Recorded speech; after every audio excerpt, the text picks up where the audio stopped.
శ్రీమాత్రే నమ. జయ గురు దత్తాత్రేయ నమ. ఈ వీడియోలో మనం సింహరాశి వారికి 2025వ సంవత్సరం మే నెల మాస ఫలితాలు పరిశీలిద్దాం.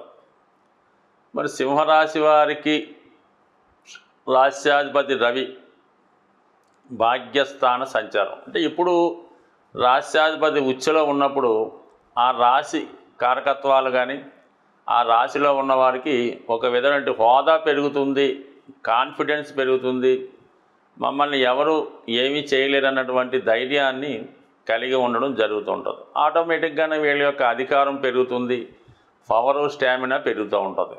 ఒకవేళ వ్యక్తిగతంగా మీకు కాకపోయినా మీ తండ్రి గారి యొక్క హోదా గుర్తింపు పెరగడం వల్ల అది మీకు గర్వకారణంగా కూడా ఉండడం జరుగుతుంటుంది. స్వభావసిద్ధంగా సింహరాశి వారికి ఎక్కడికి వెళ్ళినా మంచి గుర్తింపు లభిస్తూ ఉంటుంది, గౌరవం లభిస్తుంటుంది.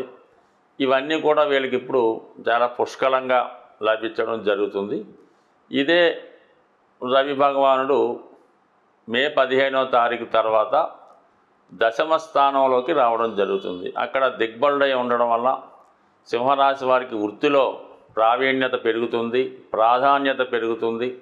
అలాగే ఒక విధమైన అదనపు బాధ్యతలు, కొత్త బాధ్యతలు రావడం జరుగుతుంది. అటు ప్రభుత్వ అధికారులకు కానీ అటు రాజకీయ నాయకులకు కానీ ఒక గుర్తింపు రావడం జరుగుతుంది. మీరు ఏదైనా వృత్తిలో హోదా పెరగడానికి కానీ మీ యొక్క పదవి పెరగడానికి కానీ కొత్తగా ఏదైనా పదవి ప్రయత్నం చేస్తున్నా, లేదంటే కొంతమంది ఏదైనా ప్రభుత్వంలో నామినేటెడ్ పోస్టో ఏదైనా గవర్నమెంట్ సర్వీస్లో ప్రవేశానికో సెలెక్ట్ అయి ఉంటే వాళ్ళు ఉద్యోగంలో ప్రవేశించడం, అలాగే ప్రమోషన్ రావడానికి కూడా ఈ రాశి వారికి మే 15 తర్వాత అవకాశం ఉంటుంది. అంటే దశమంలో రవి దిగ్బలుడై ఉంటే ఆ రవికి 11వ స్థానంలో ఇంచుమించుగా 3 గ్రహాలు సంచరించడం జరుగుతూ ఉంటుంది.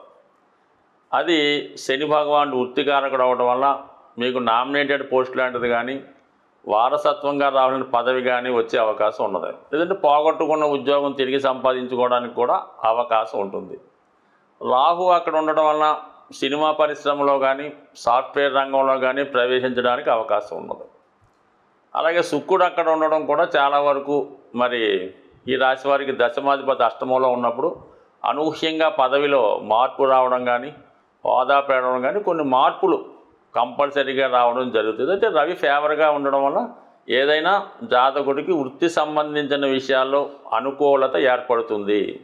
అయితే ఇప్పుడు అష్టమంలో ఉన్నటువంటి గ్రహాలు సడన్గా కొన్ని ఫలితాలు ఇవ్వడం జరుగుతూ ఉంటుంది. ప్రతిదీ అష్టమం, అవమానం, మరణం ఇలాంటివి ఆలోచించకుండా వృత్తి స్థానానికి 11వ స్థానంగా భావిస్తే కంపల్సరీగా వృత్తిలో అభివృద్ధి వస్తుంది. సప్తమ స్థానానికి అంటే భార్య లేదా భర్త యొక్క స్థానానికి ధనస్థానం అనుకుంటే వారికి ఆదాయం పెరుగుతుంది. కొన్ని సందర్భాల్లో కొద్దిపాటి ఎడబాటు వచ్చినా ఆర్థిక పరంగా ఆకస్మిక ధనలాభాలు కలగడం కూడా జరుగుతూ ఉంటుంది. ఇలా ఏ భావానికి ఆ భావం చూసుకుని చేసుకోవాలి తప్ప కేవలం అష్టమంలో ఈ గ్రహాలు రావడం వలన జీవితం అంతా ఈ విధంగా ఉంటుంది, పాడైపోయింది అని అనుకోకుండా అది మనం పాజిటివ్గా మార్చుకుంటే బాగుంటుంది. అంటే అష్టమంలో ఉన్న గ్రహాన్ని మనం దానికి అనుకూలంగా ప్రవర్తిస్తూ ఆ గ్రహానికి సరైనటువంటి ఫిజికల్గా పరిహారం చేసుకుంటే 100% అది పాజిటివ్గా మారి గొప్ప ఆరోగ్యాన్ని, మంచి నేమ్ అండ్ ఫేమ్ని, నిగూఢమైనటువంటి రహస్యాలు తెలుసుకోవడం ఇవన్నీ కూడా తెలుసుకునే అవకాశం ఉంది. బట్ ఏదైనా ఒక ఆయుష్ ఇవ్వాలన్నా, ఒక ఆకస్మిక ధనలాభాన్ని ఇవ్వాలన్నా, ఒక ఉన్నత పదవి కావాలన్నా అష్టమం కంపల్సరీగా ఉంటుంది. ఆ అష్టమాన్ని బట్టే మన జీవిత విధానం నడును జరుగుతుంటుంది కాబట్టి బట్ ఏదైనా ఈ సింహరాశి వారు ఏ విధంగా భయపడకుండా నిరంతరం ఏదైనా ఒక దైవాన్ని స్మరిస్తూ ఉండడం వల్ల, నిజాయితీగా వ్యవహరించడం వల్ల చాలా వరకు అభివృద్ధి కలుగుతుంది. ఇప్పుడు చెప్పిన విధంగా మరి రవి దశమంలో వచ్చినప్పుడు లాభస్థానంలో శని భగవానుడు, రాహు, శుక్రుడు ఉండడం వల్ల కంపల్సరీగా ఒక అధికార హోదా మీకు లభించే అవకాశం ఉన్నది. అది జాగ్రత్తగా ప్రయత్నం చేసుకోండి. మరి కుజుడు వ్యయ స్థానంలో ఉండడం వల్ల భూములు, స్థిరాస్తులు కొనే ప్రయత్నాలు ఫలిస్తాయి. దగ్గర బంధువులకి ఆర్థిక సహాయం చేయవలసి ఉంటుంది. పుణ్యక్షేత్రాలు దర్శించే ప్రయత్నం చేస్తారు. దూర ప్రాంతంలో వ్యాపార కార్యకలాపాలు నిర్వహించే అవకాశం ఉంటుంది. అయితే ఏంటంటే ఇంచుమించుగా సింహరాశి వారికి ఈ నెల 18వ తారీఖు వరకు ధనస్థానంలో ఉన్నటువంటి కేతువు కొన్ని కుటుంబపరమైనటువంటి సమస్యల్ని, చాలా కాలంగా కుటుంబంలో ఒకరిని పోషించవలసి ఉంటుందన్నమాట. అంటే కుటుంబంలో ఒకరిని కాదు, ఎవరో బంధువును మిత్రులను ఎవరో ఒకరిని బాధ్యతలు తీసుకొని వారికి కావాల్సిన అవసరాలన్నీ కూడా ఒక వేస్ట్ క్యాండిడేట్ని పోషించడం జరుగుతూ ఉంటుంది. ఆ సమస్య మీకు ఈ నెల 18వ తారీఖుతో తీరిపోవడం జరుగుతూ ఉంది. అటువంటి కేతువు మీకు రాశిలో ప్రవేశిస్తాడు. ఎప్పుడైతే సింహరాశిలో కేతువు ప్రవేశించాడో, ఒక విధంగా ఇది అగ్నితత్వ రాశి అవటం వల్ల, కేతువు కూడా అగ్నితత్వ గ్రహం అవటం వల్ల, కుజ లాంటి గ్రహం అవటం వల్ల చాలా వరకు ధైర్య సాహసాలతో ముందుకు వెళ్ళే ప్రయత్నం చేస్తారు. అయితే గతంలో కన్నా చాలా హ్యుమానిటీ పెరుగుతుంది. ఏ పని చెయ్యాలన్నా కూడా చాలాసేపు తర్జన భర్జనలు, మంచి చెడులు ఆలోచించడం జరుగుతూ ఉంటుంది. ఈ సమయంలో వచ్చిన అవకాశాలని పోగొట్టుకుంటుంటారు. కొన్ని అదనపు బాధ్యతలు కూడా నెత్తిన వేసుకోవడం జరుగుతూ ఉంటుంది. కాబట్టి ఏదైనా కేతువు రాశిలో ప్రవేశించాక జాతకుడు తన యొక్క మార్గాన్ని, జీవన విధానాన్ని మార్చుకునే అవకాశం ఉంటుంది. కొంతమంది అంటే వాళ్ళ బాధ్యతలు తీరిన వారు, కొంతమంది ఆధ్యాత్మిక రంగం వైపు అడుగులు వేసే అవకాశం ఉంటుంది. ముఖ్యంగా ఈ మే నెలలో రాహుకేతువులు రాశులు మారడం జరుగుతుంది. సాధారణంగా రాహుకేతువుల ప్రభావం అన్ని రాశుల వారి మీద ఉంటుంది. ఎందుకంటే రాహు ఉన్న రాశిని ఏ గ్రహంతో కలిస్తే ఆ ప్రభావాన్ని, ఏ గ్రహాన్ని చూస్తే ఆ ఫలితాన్ని, మొత్తం అంతా మిక్స్డ్గా 12 భావాల మీద ఏదో ఒక ప్రభావం చూపడం జరుగుతుంటుంది.